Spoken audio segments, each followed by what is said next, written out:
ጨክነ ራስን ለውጥ። እንቅልፍ እየወደድክ ስለ ለውጥ ልታወራ አትችልም።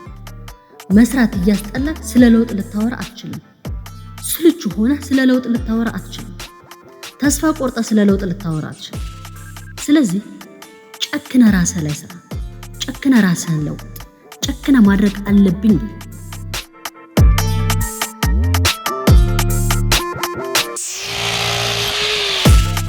ውስጥህ የሚነግርህን ለመስራት ሞክር። ያኔ ነው የለውጥ ሰው የምትሆነው።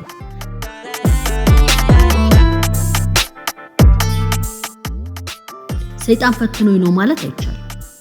እሱ ሳንፈቅድለት ምንም ሊያደርግ አይችልም። ምንም ለማድረግ የኛ የልባችንን ፍቃድ ይፈልጋል። አላስፈላጊ ነገር ላይ ጊዜን እያጠፋ እርኩስ መንፈስ ነው ልትለኝ አትችልም። አንተ እዛ ውስጥ እንዳትገባ ምን አስተዋጽኦ አድርገሃል ነው ዋናው ርዕሰ ጉዳይ። ስለዚህ ለውጥ ከፈለግ በጠዋት መንቃት፣ የምትሰራው ባይኖርህ እንኳን በጠዋት መንቃት። እንደው አልጋ አንጥፈህ መጽሐፍ ብታነብ ራሱ በቂ ነው።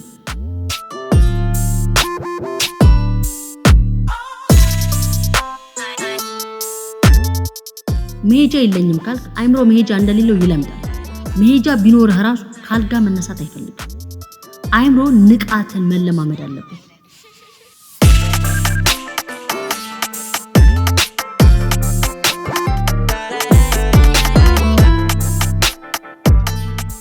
ስልቹነትን ማስወገድ፣ ስሜታችንን መቆጣጠር፣ በጠዋት መንቃት። ከዛም አይምሮአችን ይህን ይለምዳል። ደግመን ደጋግመን ስናደርግ ንቃት ባህሪያችን፣ ማንነታችን ይሆናል። የገዛ ጊዜያችንን ለምን እናባክናለን? ሁሉንም ነገር እኛ ማድረግ እየቻልን አይምሮአችን ስለሰነፈ ብቻ ለምን ደካማ እንሆናለን?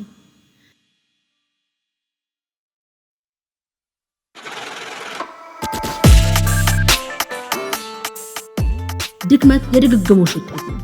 ብርታትም የድግግሞሽ ውጤት ነው። እድሜ ገና ነው፣ መች ደረስኩና፣ ቀስ ብዬ አደርገዋለሁ፣ የት ይሄድብኛል እና የመሳሰሉት ቃላቶች እመነኝ ነገ ዋጋ ያስከፍሉታል።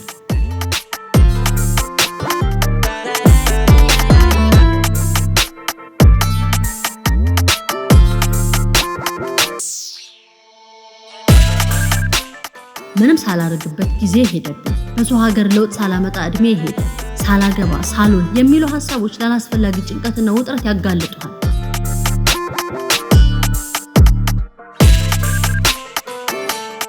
እህቴ አንቺም ወደ አላስፈላጊ ጭንቀትና ውጥረት ውስጥ ይከቱሻል። ዋናው መልመድ ያለብን ንቃትን ነው። ልባችንን ማመን። ልባችን ላይ አንዳች ኃይል አለ።